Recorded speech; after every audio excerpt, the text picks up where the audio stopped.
Faire son alia alors qu'on a un avenir tout tracé devant soi, sans savoir si on aura la même situation en Israël, motivé par la montée de l'antisémitisme. C'est exactement ce qui est arrivé à notre invitée du jour, Sandra Haroche. On est ravis de l'accueillir. Restez avec nous, c'est parti. Ils ont relevé le défi de l'ALIA. Alia Story, c'est vous, c'est nous. Bonjour Sandra. Bonjour. Bienvenue. Merci. Alors vous êtes avocate depuis 1 an, je vous félicite parce que vous étiez notaire en France et donc vous avez dû tout recommencer. Tout à fait. J'ai recommencé tout mon parcours pratiquement à zéro. Voilà, avec un nouveau métier à la clé. Exactement. C'est pas tout à fait le même métier quand même. C'est pas le même métier. Alors vous êtes arrivée en Israël il y a à peu près 5 ans, un petit peu plus. Vous veniez de Paris. Vous ne pensiez pas tellement à venir vous installer en Israël avant 2012, où la tuerie d'Ozara Torah, vous qui avez été élève à Ozara Torah, toute votre scolarité Ozara Torah Créteil, ça vous a bouleversé. J'ai eu un électrochoc devant la télé quand j'ai vu ces images. Je me suis dit, c'est pas possible que ça arrive en 2012 en France, des enfants qui se font tuer en pleine rue, à bout portant. Voilà, j'ai dit, c'est pas possible, il faut partir, il faut préparer, il faut envisager du moins. Jusqu'à présent, vous n'y aviez pas vraiment pensé? C'était pas au programme? C'était pas au programme. Ma famille, du côté de mon père et de ma mère, sont en Israël depuis des années, donc je suis habituée à venir en vacances, tout ça, mais je me voyais pas y vivre et j'y pensais pas. Mon frère a fait son alia, j'ai commencé à me dire éventuellement, peut-être, mais pas plus que ça. Pas plus que ça. D'accord. Voilà. Vous aviez des enfants, un mari, vous étiez... Mari, un enfant, mon aîné, exactement, qui avait 2 ans et demi. Donc on a fait l'ALIA. Donc vous avez pris cette décision seule, vous l'avez prise à 2, vous aviez ressenti la même chose, comment ça s'est passé pour vous? Mon mari aussi, il a été choqué. Et dans le sens où c'était vraiment un drame qui s'est passé et notre fils aîné était dans une école juive, il a fallu mettre la sécurité, il y avait des histoires tous les jours, une personne a failli rentrer, enfin voilà, il y avait toute une... Il y avait une tension. Il y avait une tension réelle, vraiment, on le ressentait. Après, est-ce qu'il aurait choisi Israël? Je sais pas. Parce qu'il connaît pas comme moi, il n'y est pas attaché forcément et je pense que principalement j'y ai poussé. Vous l'avez poussé. Bon. J'ai poussé. Ok, alors vous êtes bien sûr renseigné, c'est ce que j'imagine qu'on fait en général quand on veut changer de pays. Quelle a été la première chose que vous avez faite? Alors déjà, c'était au niveau de ma profession. Je vais pouvoir pratiquer mon notariat, avocat, comment je vais faire mes équivalents. Je me suis dit, il faut que j'ai la force de faire ces équivalences-là aussi, donc il faut que je parte un peu plus tôt. Donc, je me suis rapprochée de l'Université de Jérusalem, la personne en charge des équivalences. D'accord. Par mail, dans un premier temps. Et donc, je lui ai donné tout mon parcours, mes diplômes, tout ça. Et elle m'a assuré qu'il n'y avait pas de problème. Je pourrais avoir les équivalences facilement. Quelques examens à passer. Et c'était bon. Donc, elle vous a bien rassuré. Ça m'a rassurée, exactement. Bon, il se trouve que c'était pas du tout le cas. Ça n'a pas été le cas du tout. Il s'avère que... Vous avez été mal renseigné. Voilà. Il y avait une méconnaissance à l'époque des diplômes français, on va dire. Je pense que c'était une période où il y avait beaucoup d'ALIA et elle était en surcharge de travail. Et donc, effectivement... Qualita n'existait pas à l'époque, avec son département très performant. On citait Esther Blum pour la reconnaissance des diplômes. C'est vrai que ça aide. Ça aide énormément. Est-ce que pour vous, si vous aviez su que votre diplôme n'était pas reconnu, ça aurait été un frein à l'ALIA? Vous ne seriez peut-être pas venu aussi facilement? Je pense que j'aurais réfléchi un peu plus longuement, effectivement. Parce que là, j'ai dû recommencer vraiment depuis le départ. Et vous n'aviez pas le choix, vous étiez déjà là? J'étais déjà là, donc forcément, il fallait que je travaille. Et forcément, j'allais pas mettre mes 7 ans d'études aux oubliettes. Et voilà, c'est mon métier, je fais faire que ça. Le droit, j'aime ça. Et il fallait que j'y arrive. Donc, Vous pensez que l'État d'Israël ne fait pas assez pour aider les gens qui ont des professions qui ne sont pas encore reconnues ici à passer le cap, à passer le pas, à venir? Je pense qu'il devrait faciliter, notamment même quand j'entends au niveau médical, comme des infirmières qui ont du mal à obtenir leurs équivalences. Je trouve ça dramatique parce qu'on doit aider ces Français-là qui ont un certain niveau d'études en France qui n'est pas le moindre. À accéder à un travail ici, à accéder à sa parnassa et ils doivent faciliter effectivement. Et ce n'est pas encore le cas. Moi, j'ai dû me battre avec eux pendant plus de 6 mois pour obtenir ces équivalences-là. Je les ai pas obtenus et ils m'ont considéré comme une personne qui avait fait seulement 4 ans d'études, alors que j'en ai fait un peu plus de 6, 2 ans de stage, un mémoire. Enfin, je veux dire, un métier de notaire tout n'a pas été pris en compte. Rien n'a été pris en compte. Et à la finalité, j'ai dû passer mon barreau d'avocat. Et aujourd'hui, j'ai même pas un avantage. Je suis obligée d'attendre les 10 ans d'expérience pour obtenir le diplôme de notaire. Alors que j'ai mon diplôme de notaire, j'ai fait 2 ans de stage, j'ai fait mon mémoire devant un jury, devant des juges, des magistrats. Enfin, il faut aider. Et on n'est pas aidé.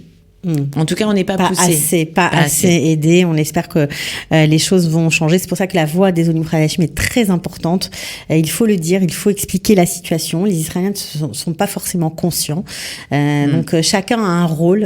C'est pour ça que je vous pose cette question, parce que on se dit moi mon cas, c'est mon cas. Voilà, c'est passé, je l'ai fait, mais il y en a d'autres derrière. Et bien sûr. Si on pouvait se tendre la main, ce serait très très bien. Alors, vous avez appris un nouveau métier, vous avez tout passé. C'était dur, le fameux examen d'avocat que vous espériez ne pas passer. Exactement. Alors le barreau de la Lishka, oui, c'est extrêmement dur parce qu'il faut 9 matières. Enfin bon, alors il y a d'abord 9 examens à passer. Les examens, si on a un niveau d'hébreu, sont corrects, ça va. Maintenant, si on mélange la vie de famille avec les enfants à gérer, donc ça devient un peu plus compliqué, mais le niveau est correct. Ensuite, on a 1 an de stage. Donc j'ai eu la chance d'avoir un maître de stage super, maître Léa Lyon. Et je trouveau que c'est important de bien choisir son maître de stage. C'est extrêmement important parce que il nous donne une motivation supplémentaire face à tous ces obstacles. Le maître de stage doit prendre son temps pour apprendre, pour expliquer. C'est vraiment, on est sur du Rien n'est pareil, ça veut dire que même le métier d'avocat est différent ici. Métier d'avocat, alors moi je suis vraiment spécialisée dans le droit immobilier et droit de la famille, donc je plaide pas au niveau des tribunaux. D'accord. Voilà, donc je saurais pas dire, mais au niveau immobilier et droit de la famille, oui, c'est pas du tout les mêmes lois. Donc on redémarre au niveau des formalités, au niveau fiscal, vraiment c'est totalement différent. Donc elle vous a appris le métier en fait. Alors j'ai eu la chance vraiment d'avoir comme maître de stage Léa Lyon, et effectivement par sa générosité, elle a pris son temps, elle a été très patiente avec moi et elle m'a aidée, elle m'a épaulée, elle m'a soutenue vraiment pendant cette période. Il a fallu que j'arrête mon travail à la fin du stage pendant 2 mois, pendant un peu plus de 2 mois pour étudier. Pour bachoter. Exactement. Et là, c'est encore plus compliqué parce pour passer le fameux barreau. Ouais. On a moins de patience et on a envie que ça aille vite, et voilà, c'est un peu une deuxième vie professionnelle et c'est difficile. Ouais, c'est difficile. Alors, tout est difficile, paraît-il, parce que quand on fait l'ALIA, alors ok, il y a le travail, on en parle souvent, il y a aussi la famille, les repères sont changés, et parfois, il y a beaucoup de familles qui n'ont plus les mêmes dans le couple aussi, les rapports par enfant, les rapports avec les maris, tout change. Et parfois, ça éclate. Alors voilà, parfois ça éclate, c'est vrai. C'est compliqué surtout quand il y a un des deux qui a poussé à l'ALIA et l'autre pas forcément. Donc quand il y en a un qui bosse, pas l'autre. Quand il y en a un qui parle hébreu, pas l'autre. Quand il y a un déséquilibre dans le couple, quand il y en a un qui accède à une profession, l'autre qui n'a pas forcément de travail, un qui apprécie Israël par sionisme et l'autre qui était plus tiré par son époux. Qu'est-ce qu'on fait dans ces cas-là? Qu'est-ce qu'on doit faire? Parce qu'il y a plein de couples qui nous écoutent, plein de familles. J'imagine que eux aussi peut-être passent par ces affres-là. Qu'est-ce qu'on pourrait leur donner comme Alors si j'avais le secret, ça aurait été bien. Malheureusement, j'ai pas le secret, mais de ma propre expérience, c'est de la patience, de l'écoute et vraiment épauler au maximum. Et il faut savoir aussi tomber au plus bas. Pour se relever. Faut pas avoir peur. Faut pas avoir peur des fois, il y a des séparations, des fois, il y a des moments comme ça d'attente, mais c'est pour se relever, pour le meilleur. Voilà. Alors, vous avez choisi aussi une ville, on va dire connue, forcément, très israélienne, Rishon LeZion. Pourquoi ce choix ? Alors, j'ai pas forcément choisi. Ma famille était là-bas, mes parents, mon frère. C'était plus simple. Voilà, c'était plus simple au début. Pour une première année, je me suis dit, au moins les premières années, deuxième, d'être à côté de la famille. Déjà, les amis, on se sépare, c'est un peu compliqué, on n'a pas forcément la langue au niveau, on n'a pas d'amis israéliens, donc je me suis dit au moins la famille. Et puis au fil du temps... c'est un bon choix. C'est un bon choix, vraiment j'apprécie la ville parce que, bon déjà géographiquement elle est très très bien située, on n'est pas loin de Jérusalem, on n'est pas loin de l'aéroport, pas loin de Tel Aviv... au niveau économie, c'est vraiment une ville en pleine expansion. On a des magasins, des grands canyons, des grands cinémas. Ils viennent de partout pour venir dans nos cinémas. On a la plage, c'est important. Pour nous, les Français, on aime bien. Et pour les enfants? Et pour les enfants, le niveau scolaire est vraiment correct. Plus que correct. D'accord. On a des écoles religieuses, parareligieuses, vraiment on a de tout. Et on a aussi pas mal de Français. Donc on se retrouve un petit peu. Ça veut dire quoi, pas mal de Français? On est à peu près 8000 Français à Rishon. Bon, alors, la ville est extrêmement grande, donc on n'a pas vraiment de communauté. Mais on entend de plus en plus au supermarché, à la plage, partout vraiment des Français. Donc il y a encore quelques années, non.